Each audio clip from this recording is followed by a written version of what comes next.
सच्चिदानंद की बात करते हो, तुम्हें खुद भरोसा नहीं सच्चिदानंद में।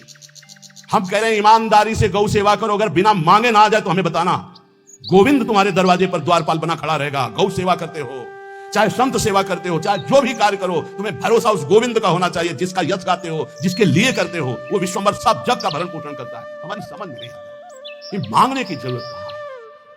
मांगना तो शब्द बिल्कुल नहीं। अगर भगवत भरोसा है तो मांगना कैसे आ गया जीवन में।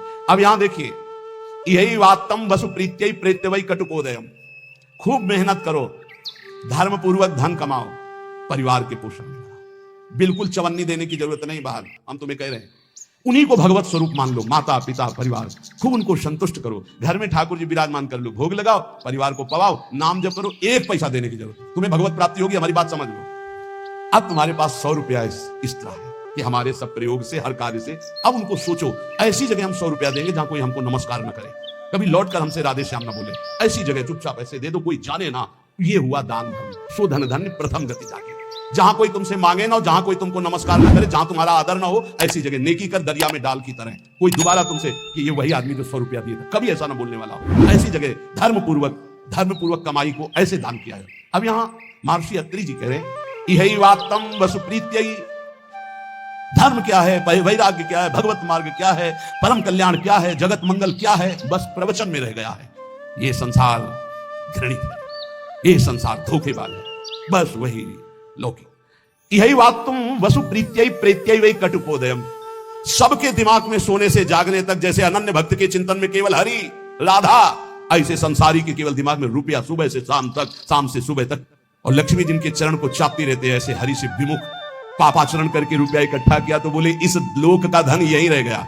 अब मृत्यु के बाद जो कटु परिणाम उत्पन्न होगा उस धन कमाई का, होश में हो जाओ। यदि अभी तक पापाचरण से धन कमाया हो तो उसको ऐसी जगह दान कर दो जहां दूसरों की दवाइयां होती हो, दूसरों के कष्ट निवारण होते हो, दूसरों का उदर पोषण होता हो, वस्त्र आदि, गौओं का चारा आदि अगर हो, अधर्म पूर्वक कमाया हो तो हटा देना। नहीं मरोगे तो दुर्गति होगी, और जिंदा में परिवार को नाश कर देगा वो धन। लिख लो हमारे शब्द। जिंदा में जिनके लिए तुम एकत्रित किया उनका नाश करेगा, बुद्धि का नाश, स्वास्थ्य का नाश, तांडव मचाएगा घर में अधर्म का धन। और मरोगे तब कह रहे कि तुम्हारी दुर्गति कर देगा। वही अधर्म का कमाया धन यहाँ बैंक में रह जाएगा, उसका कमाने का जो कर्म था वो तुम्हारी दुर्गति कर देगा। महाराज अत्रि कह रहे हैं, तस्मान ग्राह्य में वही तत् सुखमानंत्यमिच्छता। इसलिए परम सुख प्राप्ति के लिए अधर्म पूर्वक धन कमाने की इच्छा मत करो। अनंत महिमा में रहो, आपकी सामर्थ्य तो उसकी जबान बंद कर दो, नहीं तो कान में उंगली डाल उठ के चले जाओ। उत्तम बात यही, कान में उंगली डाल उठ के चले जाओ, क्योंकि सामर्थ्य की बात कानून विरुद्ध हो जाएगी। कुछ भी करना कानून के विरुद्ध होगा। परस्मिन बंधु वर्गे वा मित्रे द्वेष्ये रिपौ तथा आपन्ने रक्षितव्यम तु दयैषा परिकीर्तिताः।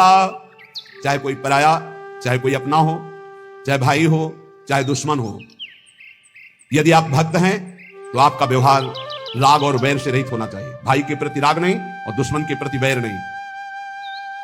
अगर भारी विपत्ति में भाई फंस जाए तो हम कैसे करें उसकी दुख निवृत्ति, ऐसे अगर दुश्मन भी फंस जाए तो हम उसकी दुख निवृत्ति का कार्य करेंगे। दुश्मन है, वो हमें गाली देता है, अपमानित करता है, हमारा बुरा चाहता है, लेकिन हम उसका मंगल चाहेंगे, बोले उसे भक्त कहते हैं। उसे कहते हैं वो राग द्वेष रहित भगवान का भक्त जो दयावान है।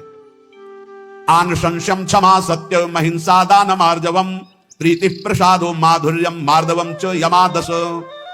यम और नियम ये जिसके जीवन में होते हैं वो बहुत दैवी संपदावान माना जाता है, भागवतिक माना जाता है। यम किसे कहते हैं? ये 10 होते हैं, यम 10 और नियम 10 होते हैं। यम पहला है आनुशंस्यम, अक्रूरता, किसी के प्रति भी क्रूर वचन, क्रूर व्यवहार बिल्कुल नहीं होना चाहिए। क्रूरता तब आती है जब हमारे विपरीत कोई व्यवहार करता है, तब उसके बोलने की क्रूरता हो जाती है, चेष्टा में क्रूरता हो जाती है, हृदय में क्रूरता हो जाती है। अचानक आक्रमण होता है, अगर संबोधन करके आवे कि तुम्हारी परीक्षा हो रही तो शायद साधक सावधान हो जाए। अचानक आक्रमण माया का होता है, वो संभल ही नहीं पाता कि मेरी परीक्षा हो रही, और वो क्रूर बोल देता है, क्रूर कर्म कर देता है, क्रूर चिंतन कर देता है। इसका मतलब यम कमजोर है, यम नियम में वो कमजोर है। पहला यम है अक्रूरता, न वाणी में क्रूरता हो, न शरीर में चेष्टाओं में क्रूरता हो, न मन में क्रूरता हो, अक्रूरता। दूसरा है क्षमा, सबसे बड़ा बल है क्षमा। कोई कितना भी कैसा भी व्यवहार करे, क्षमा बल से उसे जीत लेना चाहिए। तीसरा है सत्य, सत्य के समान कोई दान नहीं, कोई पवित्रता नहीं, कोई बड़ा अनुष्ठान नहीं। वाणी से सत्य बोलने का नियम बना ले। कलिकाल है, इतना झूठ का बोलबाला है पूछो मत। झूठे ही औरों से तो और जाने तो गुरु जी से झूठ। कई बार कहा है कि एक घर तो छोड़ दो गुरुदेव का, कम से कम उनके सामने तो सत्य बोलो। एक क्षण में उनसे भी झूठ, और जबकि पता है कि उनको पता हो जाएगा फिर भी झूठ बोल देना। अरे भाई फांसी थोड़ी लग जाएगी, डांट लग जाएगी, गुस्सा हो जाएंगे, पर हम सत्य बोल देंगे तो हमारा अपराध क्षमा हो जाएगा। सत्य एक जगह तो नियम ले लो तो सब जगह धीरे धीरे फिर भाव मानी संख्या से सवाल हल हो जाएगा। एक जगह सत्य बोलना शुरू कर दो। वाणी में सत्य बोलना ये यम का नियम, अक्रूरता, क्षमा और सत्य। हमारा जब वाणी में सत्य होगा तो आचरण भी सद आचरण होंगे, फिर हमारा विचार भी सद विचार होगा और संग भी सदसंग होगा। यम अगला सत्य के बाद अहिंसा, किसी की भी हिंसा न करना, न मन से, न वचन से, न कर्म से। सत्यम अहिंसा और दान, सुधन धन्य प्रथम गतिया की दान। बस दान का तात्पर्य इतना ही समझ लो, अहंकार रहित त्वदीयम वस्तु गोविंदम तो भ्रमेव समर्पये। हे प्रभु आपके द्वारा दी हुई वस्तु तो ये परिवार से थोड़ा, हमारे परिवार भर के लिए इतना प्रयोग हो गया, 10 रुपया बढ़े, बस ऐसा। ये हमने कहीं नहीं सुना। गरीब आदमी अगर एक बछिया दान करता है तो एक राजा 1 करोड़ गाय दान करे स्वर्णिम आभूषणों से अलंकृत करके, तो उस गरीब आदमी की बछिया के बराबर नहीं होगा, ध्यान रखना। जो गरीब होकर के दान करता है उसका विशेष महत्व होता है। उसकी 4 रोटी पुरुष स्वयं भगवान सच्चिदानंद श्री कृष्ण द्वैपायन व्यासदेव जी सब विराज। तो नेवला पूरी पंगतों में लौटता हुआ घूमता, कहीं स्वर्ण का नहीं हुआ तो भगवान श्री कृष्ण के पास से निकलकर महाराज युधिष्ठिर वहीं बैठे थे।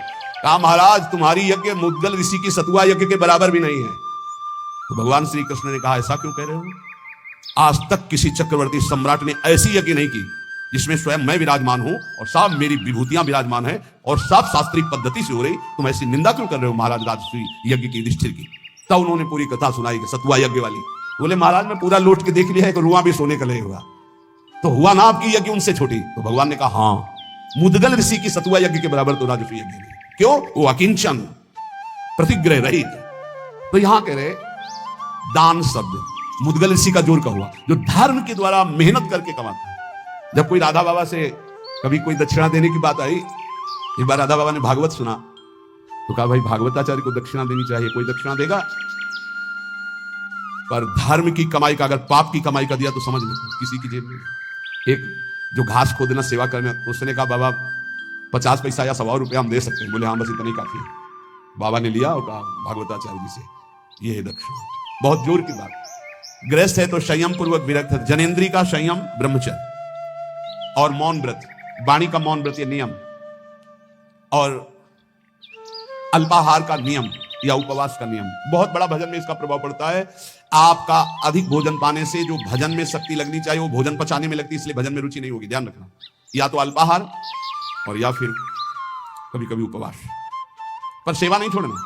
श्री सुदामा दास जी महाराज सुदामा कुटी के स्वयं आटा मांग कर लाते, स्वयं उपला बिनते, फिर रोटियां बनाते, फिर संतों को पवाते। उनकी मेहनत ऐसा रंग लाई कि तब से लेके आज तक शास्त्रों संतों की सेवा ऐसे होती रहती है। अपरिचित कोई भी संत जाए पाए और बना रहे, बारंडा बड़े बड़े बने, आसन लगाए, 10-5 दिन खाए पिए पड़ा रहे, आज भी वो सेवा चले। संत सेवा अगर मिल जाए, परोसना है, पत्तल उठाना है, पोछा लगा, ये अहोभाग्य समझा जाए।